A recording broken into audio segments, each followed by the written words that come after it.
Hello guys, இன்னைக்கு ஸ்பெஷலாக கமகமனு ஒரு பிரியாணி வீடியோ. என்னோட அக்கா இதை அடிக்கடி பண்ணுவா, செம்ம டேஸ்ட்டாக இருக்கும். நீங்களும் ட்ரை பண்ணி பாருங்கள், கண்டிப்பாக உங்களுக்கு பிடிக்கும். ஒரு குக்கரில் தேவையான அளவு எண்ணெய், 2 ஸ்பூன் நெய் ஆட் பண்ணிவிட்டு சூடானதும் ஸ்பைசஸில் வெறும் பட்டை, ஏலக்காய், கிராம்பு மட்டும் ஆட் பண்ணிக்கோங்க. இப்போது 3 மீடியம் சைஸ் வெங்காயம் ஆட் பண்ணி நல்லா வதங்கட்டும். வெங்காயம் நல்லா வதங்கினதும் நீட்டாக கட் பண்ண 3 பச்சை மிளகாய், கூடவே ஒரு கையளவு இஞ்சி பூண்டு பேஸ்ட் ஆட் பண்ணிக்கோங்க. இஞ்சி பூண்டு பேஸ்ட் ஸ்மெல் நல்லா வந்ததும் ஒரு கைப்பிடி புதினா, ஒரு கைப்பிடி கொத்தமல்லி சேர்த்து வதக்கிக்கலாம். நான் ஃபர்ஸ்டே ஒரு 8 காஞ்ச மிளகாய் சுடுதண்ணியில் ஊற வச்சுட்டேன்.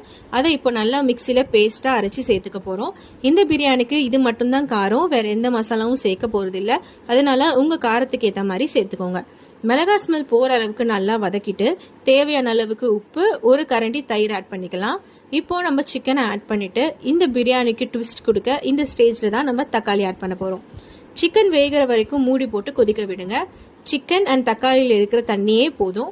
நான் 3 கிளாஸ் அரிசி எடுத்திருக்கேன். அதுக்கு 4.5 கிளாஸ் தண்ணி ஆட் பண்ணிவிட்டு கொதி வந்ததும் ஊற வச்ச அரிசியை ஆட் பண்ணி ஹாஃப் லெமன் ஜூஸ் ஆட் பண்ணிவிட்டு மூடி போட்டு 15 மினிட்ஸ் சிம்மில் வச்சுருங்க.